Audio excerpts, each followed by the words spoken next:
안녕하세요. 책 읽는 미주입니다. 오늘 소개할 책은 50부터는 노후 걱정 없이 살아야 한다. 자식이 부모보다 가난한 시대가 왔다. 노후 준비의 새로운 패러다임 속에서 당신은 어떻게 살아남을 것인가? 포레스트 북스. 지은이 강창희 서울대학교 농경제학과를 졸업하고 일본 도시샤 대학 상학연구과에서 석사학위를 받았으며 서강대학교 최고 경영자 과정을 수료했다.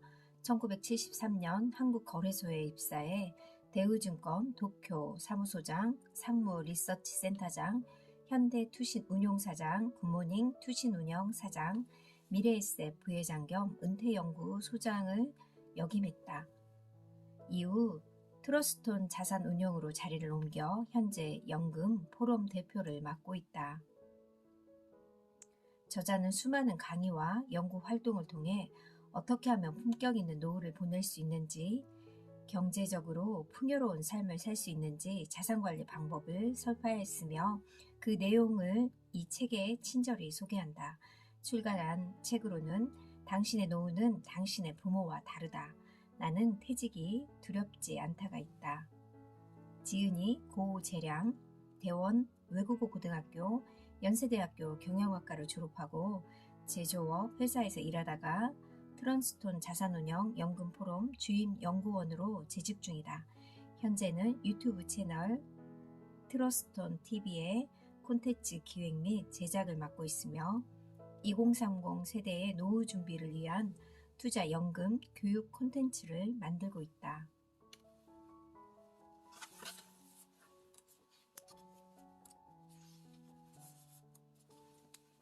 머릿말 노후 준비 하루라도 일찍 시작하자.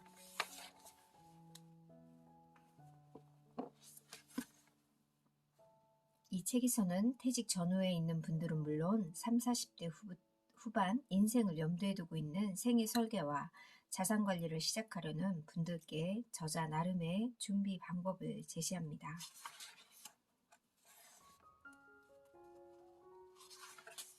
차례 제1장 저성장 결핍의 시대가 오고 있다.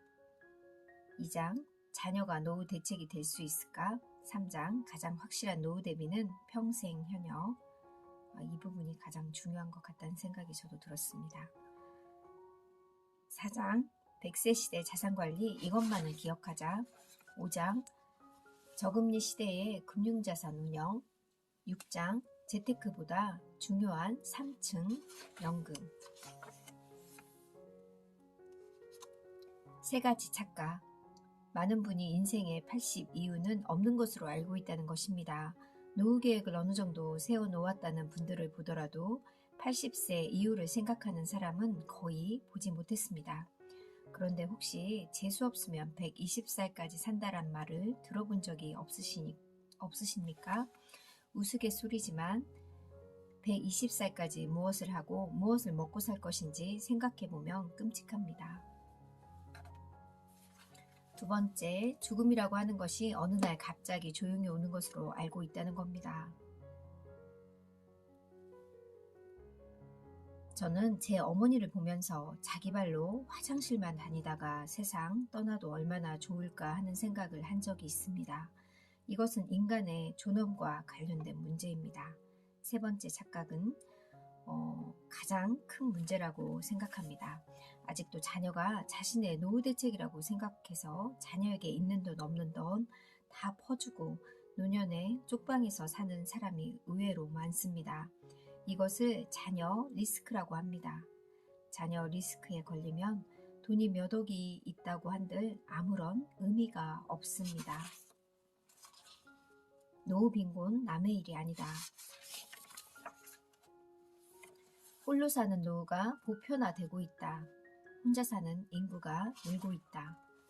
요즘은 또 돌아온 싱글, 일명 돌싱이 유행입니다. 결혼했다가 이혼한 사례가 1970년만 해도 연평균 1만 5천 건 정도였는데 2019년에는 11만 8,800건으로 엄청나게 늘었습니다.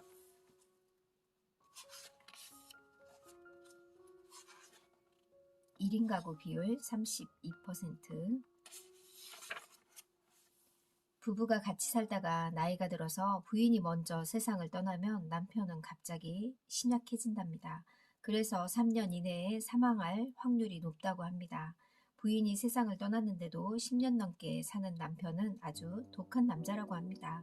그런데 반대로 여자들은 같이 살다가 남편이 먼저 세상을 떠나면 의리상 한 달 슬프답니다.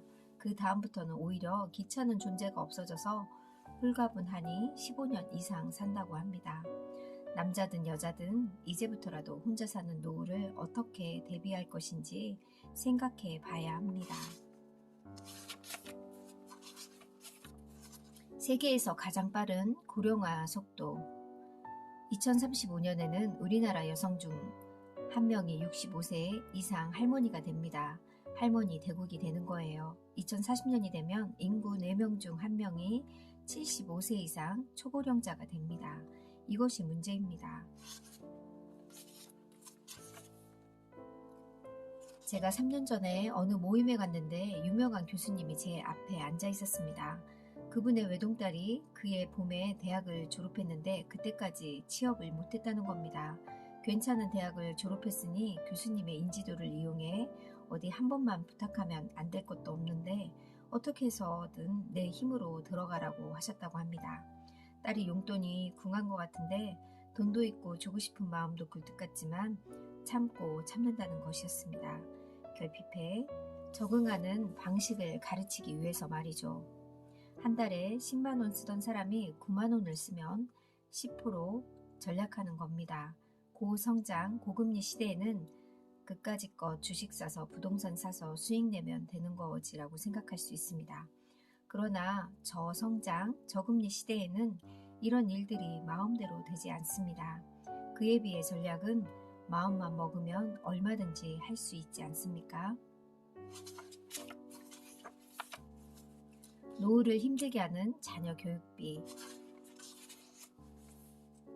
부모 등골 휘는 자녀 결혼 비용. 자녀가 정말 나이가 점점 들어갈수록 제 주위의 어떤 분들도 목돈으로 크게 들어간다는 말씀을 많이 하시는데 저도 아직은 그걸 느끼지 못하지만 그럴 수 있겠다는 생각이 들었습니다. 무엇이든 대신 해주는 부모들. 고성장 시대에는 신규 채용을 많이 하기 때문에 좋은 대학 졸업을 하고 시험 잘 보면 웬만큼 취직이 됐습니다. 그런데 저성장 시기에는 신규 채용을 별로 하지 않습니다. 그러면 어떻게 하면 중소기업 같은 데 들어가 몇 번 이직을 하면서 좋은 회사를 옮겨가야 합니다. 경력자들이 뽑을 때 회사는 무엇을 볼까요? 학벌, 스펙 아닙니다. 회사에서 시키려고 하는 일을 잘할 수 있겠느냐가 첫 번째입니다. 즉 전문성을 보는 겁니다. 둘째는 평판입니다. 쉽게 말해서 인성이 되어 있느냐 하는 거죠. 여기서 걸리면 끝장입니다. 문제는 부모들이 자녀가 이런 상황에 적응할 수 있도록 키웠느냐는 것입니다. 얼마 전에는 신문에서 요즘 젊은 친구들 사이에 대리맞선이 유행이라는 기사를 본 적이 있습니다. 젊은 친구들은 이런저런 일로 바쁘답니다. 그래서 어머니들끼리 만나서 집값은 어떻게 부담할 것인지, 애는 누가 키워줄 것인지에 대한 합의를 하고 합의가 되면 그때 예비 신랑 쪽에서 형식적으로 프로포즈를 한다는 겁니다. 자녀에게 올바른 직업관을 심어줘야 한다. 속지 말자, 학벌, 다시 보자 스펙. 요즘 대기업 인사 담당자들이 자기들끼리 만나서 이런 말을 한다고 합니다. 4명을 최종 면접에 올렸는데 스카이 대학 출신 3명, 기타 대학 출신 1명이었습니다. 최종적으로 기타 대학 출신을 뽑았습니다. 왜 그랬을까요? 그 회사가 몇 년 전에 스카이 법대 출신 3명을 뽑았는데 다 실패했습니다. 모두 도련님들이었다는 겁니다. 시험 잘 보는 것 빼고 할 수 있는 게 없더라는 거죠. 한 친구는 자기 발로 나갔고 2 친구는 내보냈습니다. 이런 실패를 경험하면서 면접 기준이 바뀌었고 그래서 기타 대학 출신을 뽑은 겁니다. 씩씩하고 적극적인 사람이라는 면접 기준에 적합했거든요. 인류 외고 나오고 스카이 법대 나와서 변호사가 되면 자기가 최고인 줄 알 겁니다. 그런데 한 2년만 취직 못하면 그 친구는 롬팸, 고학력 실업자로 전락할 가능성이 크지 않을까요? 자기 눈으로 세상을 보도록 가르치자. 우리는 중산층이 되려고 애를 쓰는데 우리나라의 중산층의 기준은 아파트 30평 이상, 자동차 2000cc 이상이라는 것도 있습니다. 미국의 중산층 기준을 보면 많은 생각을 해보게 됩니다. 자신의 주장에 떳떳할 것, 페어플레이를 할 것, 사회적 약자를 도울 것, 부정과 불법에 저항하는 용기가 있을 것, 정기적으로 비평지 하나 정도 받아볼 것, 한마디로 내면이 성숙한 사람인가라는 게 기준이라는 겁니다. 이 기준에 따르면 우리나라에서 중산층은 얼마나 될까요? 제가 존경하는 성직자가 쓴 글이 저에게 많은 깨달음을 주었기에 여기에 소개합니다. 인생을 직선 위에서 살면 만족이 있을 수 없다.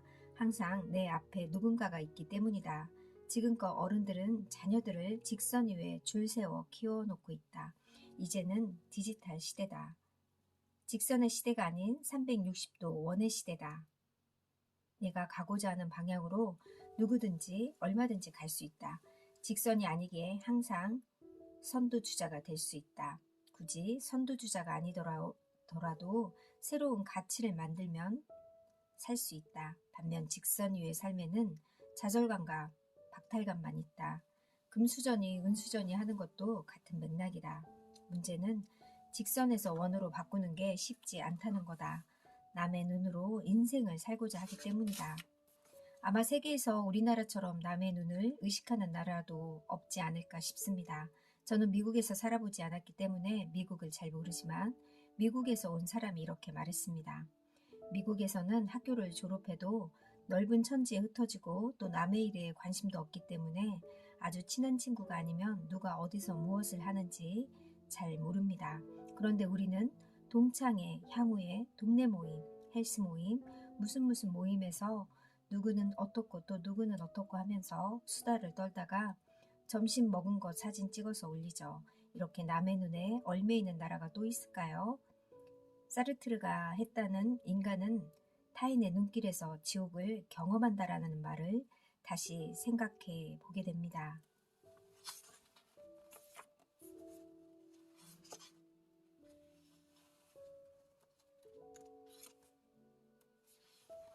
퇴직 후에도 자기만의 일이 있어야 한다.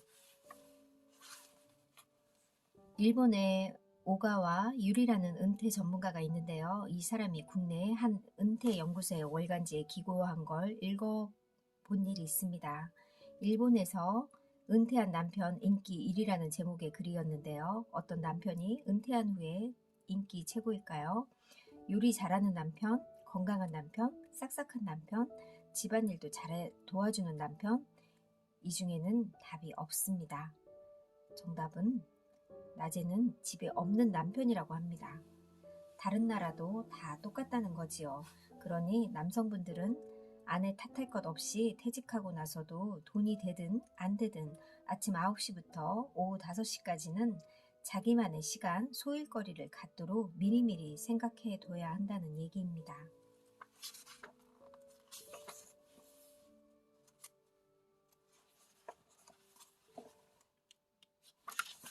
일의 의미에는 돈에만 있지 않다. 제 주변에도 주식 투자로 돈을 벌어서 일찍 퇴직한 분들이 있는데요. 그분들을 보며 느낀 점이 많습니다. 첫 번째, 과연 그때 벌어두었던 돈이 10년, 20년 후에도 유지가 되느냐는 것입니다. 조기 퇴직은 자기가 하고 싶은 일을 하는 후반 인생을 선택하는 것이지 무작정 놀기 위한 것은 아니라는 말씀을 드리고 싶습니다.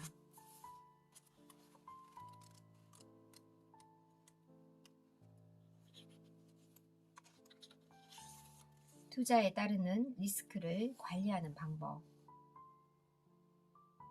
첫 번째, 주가가 저희가 생각한 적정 수준에 이르렀다고 생각했을 때 팝니다.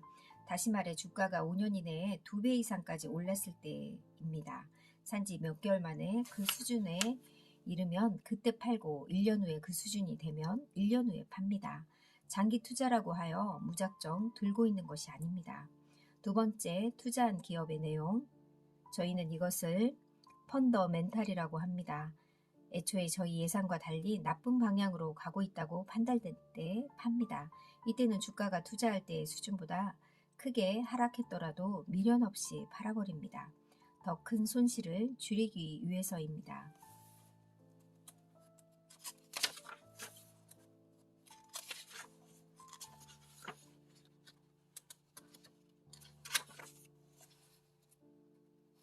금융자산은 용도별로 나누어 관리하자. 생계형 저축주머니. 저는 48년 동안 금융투자업계에서 일하면서 저축주머니에 들어가야 할 자금을 투자상품에 넣었다가 큰 손실을 본 사람들을 종종 보았습니다. 집을 옮기면서 중도금으로 받은 돈이 한 달간 놀게 됐는데 이 돈을 주식 투자로 늘려볼 수 없을까? 몇 달 후 딸의 결혼자금으로 쓸 돈이 있는데 주가가 오를 때 주식을 사서 굴려볼까 하는 등의 전화를 얼마나 많이 받았는지 모릅니다. 그때마다 저축과 투자의 차이를 설명하면서 단기 자금을 단기 시황 전망만 믿고 주식이나 주식형 펀드에 투자하지 않도록 설득하느라 무척 애를 먹었습니다. 물론 생계형 자금이라고 해서 꼭 저축 주머니에만 넣을 필요는 없습니다. 작은 계획을 잘만 세운다면 3개월 정도의 여유 자금은 단기 공사체형 펀드에 넣는 것도 좋습니다. 가격 변동이 심한 투자 상품에 넣었다가 갑자기 자금이 필요해서 손해를 보고 해약하는 일만 없게 되면 되니까요.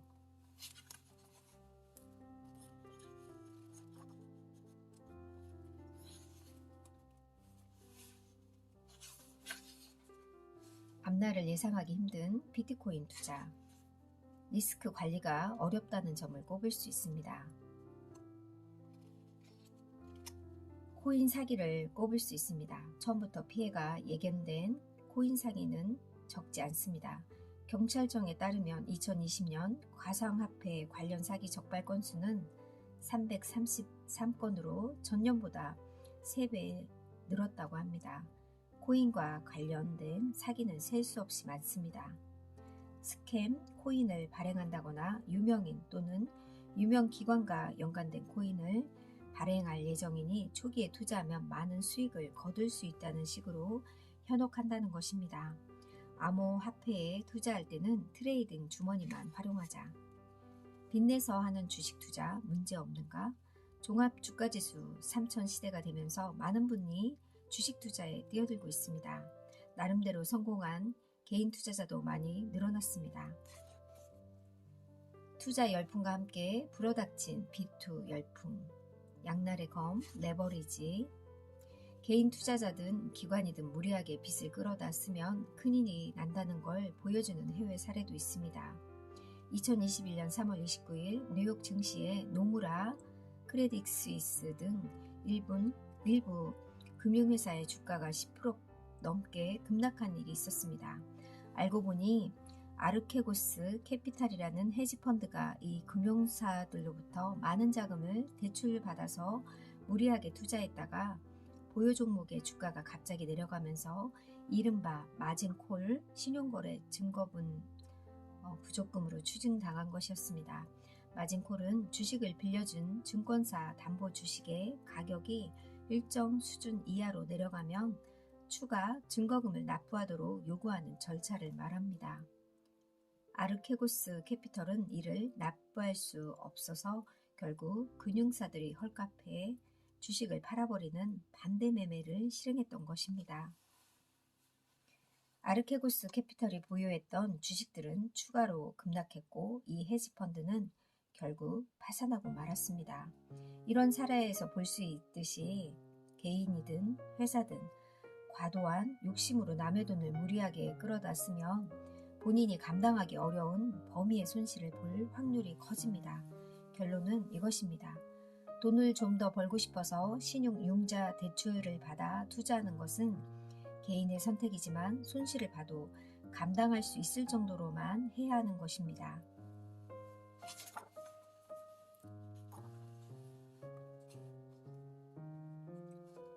이 책에서는 라딩방에 대한 이야기도 나오는데요.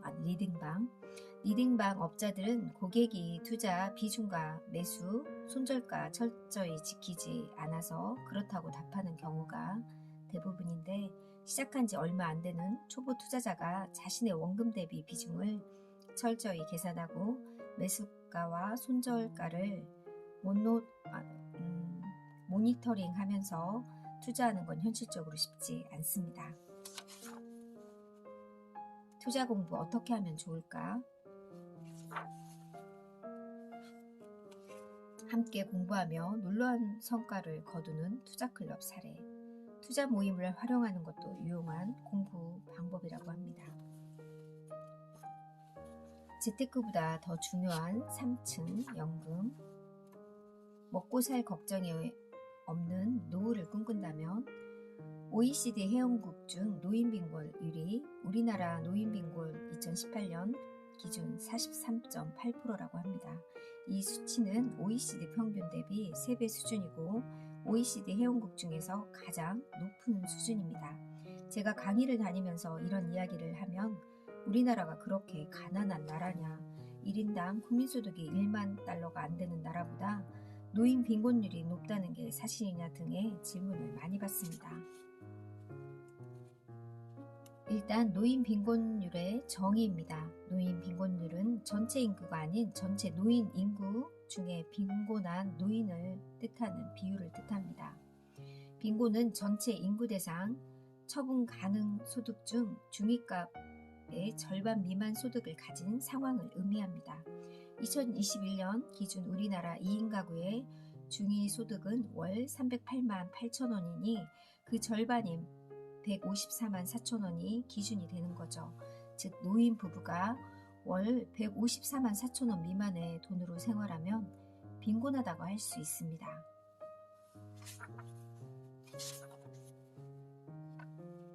지금은 대부분 맞벌이를 하니까 모두 부부가 국민연금에 가입되는 경우가 많겠지만 혹시 전업주부라면 임의가입을 권합니다. 예를 들어 30세부터 60세까지 한 달에 9만 원씩 임의가입을 하면 세상 떠날 때까지 50만 원씩 받을 수 있습니다. 물가가 오르면 받는 액수도 물가 상승률과 연동하여 늘어납니다. 이렇게 부부 모두가 일찍부터 국민연금에만 가입해도 절대 굶을 염려는 없습니다. 단점은 없을까? 연금저축과 연금보험은 역시 단점이 있습니다. 첫째, 일단 불입한 돈은 일정 기간에 강제로 묶이게 된다는 점. 연금보험의 경우 중도 인출을 신청하면 보험사는 기존에 납입했던 보험금 원금에서 먼저 인출하고 그 금액을 넘을 경우 운용을 통해 얻은 수익인 보험 차익을 인출해 줍니다. 이때 기존에 납입했던 원금을 꺼내 쓰는 것에 대해서는 비과세지만 보험 차익에 대해서는 이자 소득으로 간주하기 때문에 이자 소득세가 부과됩니다. 다만 보험료 납입한 날부터 만기일 또는 중도 해지일까지 기간이 10년 이상인 경우 1억 이하의 보험 계약이나 월납 보험료가 보험료 납입기간 5년 이상이면 매월 납입 보험료 150만 원 이하여야 하는 등 조건에 해당하면 세금을 부과받지 않습니다.